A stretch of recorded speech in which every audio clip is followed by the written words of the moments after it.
Hello दोस्तों।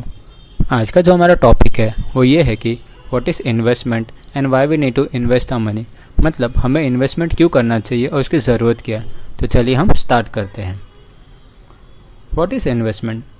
Investment का मतलब ये है कि आप अपना टाइम या पैसा ऐसी जगह लगाएं जिससे फ्यूचर में आपको अपने लगाए हुए पैसों से ज़्यादा पैसे मिले, और लगाए हुए पैसों में हमें जो ज़्यादा पैसे मिलते हैं उसे रिटर्न कहते हैं। एग्ज़ाम्पल के लिए हम गोल्ड ले लेते हैं। सपोज़ कि हमने 1 साल पहले 1 लाख रुपए का सोना लिया था और आज उसकी वैल्यू 1,50,000 है। इसका मतलब हमें 1 लाख की इन्वेस्टमेंट पे 50,000 का रिटर्न मिला। इसको परसेंटेज में कैलकुलेट करें तो ये 50% रिटर्न होता है। अभी ये तो समझ में आ गया कि इन्वेस्टमेंट क्या होता है, पर एक नया सवाल सामने आ जाता है कि हमें इन्वेस्ट क्यों करना चाहिए। तो चलिए वो सवाल का जवाब देता हूँ। पहला जो रीज़न है वो ये है कि फाइनेंशियल फ्रीडम। नॉर्मली कैसा होता है कि आप जॉब या फिर बिजनेस करते हो और उससे जो भी इनकम आती है उसे अपना एक्सपेंस मैनेज करते हो। लेकिन अगर ऐसा हो कि आप जॉब या बिजनेस नहीं करते और फिर भी आपका एक्सपेंस मैनेज हो जाता है, तो इसको फाइनेंशियली फ्री होना कहते हैं। हम सब का यही इंटेंशन होना चाहिए कि हमें जल्द से जल्द फाइनेंशियली फ्री होना है, नहीं तो हमें मरते दम तक काम करते रहना पड़ेगा ताकि हमारे खर्चे मैनेज हो सके। दूसरा जो रीज़न है वो ये है कि फुलफ़िल आवर ड्रीम्स। हमारी बहुत सारी ड्रीम्स होती है, जैसे कि हमें अपना एक घर चाहिए, बड़ी सी गाड़ी चाहिए, बच्चों के एजुकेशन के लिए पैसा चाहिए, शादी के खर्चे के लिए पैसा चाहिए। बिना टेंशन के ये सब इजीली पॉसिबल है आपके इन्वेस्टमेंट के रिटर्न्स पे। तीसरा जो रीज़न है वो ये है पैसिव इनकम। अगर आप इन्वेस्ट करते हो तो एक पैसिव इनकम जनरेट करते हो। सपोज़ कि आप सो रहे हो या फिर वेकेशन पे हो, लेकिन आपकी इनकम जनरेट हो रही है, इसी को पैसिव इनकम कहते हैं। एग्जाम्पल के लिए सपोज़ आपने घर ख़रीदा है ऐसे इन्वेस्टमेंट और आप उसको रेंट पे देते हो, तो रेंट आपकी पैसिव इनकम है और ये हमेशा आती ही रहेगी और आपको इसके लिए कोई मेहनत नहीं करनी पड़ेगी।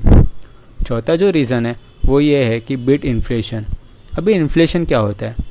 आपने अपने माता पिता को ये बोलते सुना होगा कि हमारे ज़माने में तो ये चीज़ बहुत सस्ती मिलती थी, और शायद आपने भी ये सब एक्सपीरियंस किया होगा कि सबका प्राइस हर साल बढ़ते रहता है। इसी को इन्फ्लेशन कहते हैं। अगर इन्फ्लेशन 6% है, मतलब आज जो चीज़ आप 100 रुपये में ख़रीद पा रहे हो वही चीज़ अगले साल ख़रीदने के लिए आपको 106 रुपये देने पड़ेंगे। महंगाई हर साल बढ़ती रहती है, और अगर आप अपना पैसा सेविंग्स अकाउंट में रखोगे तो आपको पैसा पे सिर्फ 4% रिटर्न मिलेगा, और इन्फ्लेशन यानी कि महंगाई हर साल 6% बढ़ती रहती है, मतलब आपके पैसे कम होते रहेंगे।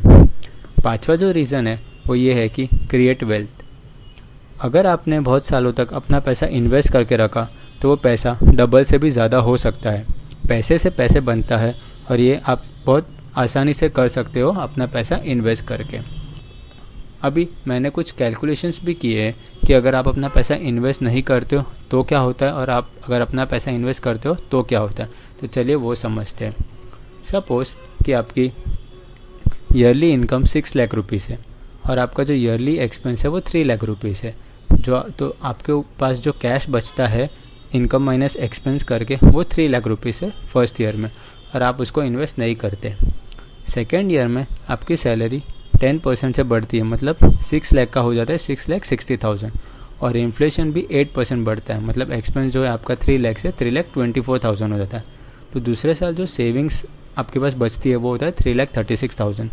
अगर आप सेम ऐसे ही करते गए 20 साल तक और अगर अपना पैसा इन्वेस्ट नहीं करते तो आपके पास जो टोटल अमाउंट रहेगा 20 ईयर्स के बाद वो होगा 2,06,36,410।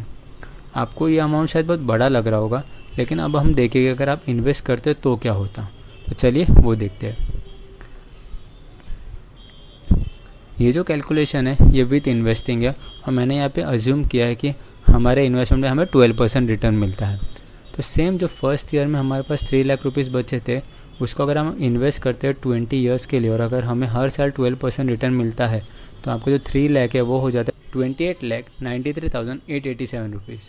सेकेंड ईयर का जो सेविंग्स है 3,36,000 वो हो जाता है 20 ईयर्स के बाद 28,93,887, और अगर आप अपना इन्वेस्टमेंट कंटिन्यू करते रहे तो 20 साल के बाद जो आपके पास अमाउंट बचेगा वो होगा 5,59,09,647।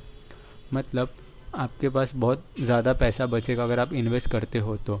इसी को वेल्थ क्रिएशन कहते हैं इन्वेस्टमेंट करने पे। होप आपको ये समझ में आ गया होगा कि इन्वेस्टमेंट क्या होता है, इन्वेस्टमेंट क्यों करना चाहिए, और कैलकुलेशन से ये भी समझ में आ गया होगा कि आपके पास कितना अमाउंट बचेगा ताकि आप अपना फ्यूचर प्लानिंग भी कर सकते हो। ये वीडियो में बस इतना ही। होप आपको ये वीडियो अच्छा लगा हो। मैं अपने अपकमिंग वीडियोस में और भी ऐसे एजुकेशन वाले वीडियोस लाते रहूँगा। अगर ये आपको वीडियो अच्छा लगा हो तो इसको लाइक ज़रूर कर देना, शेयर ज़रूर कर देना, और आप अगर मेरा अपकमिंग वीडियोस मिस नहीं करना चाहते तो ये चैनल को सब्सक्राइब भी कर देना। Thank you.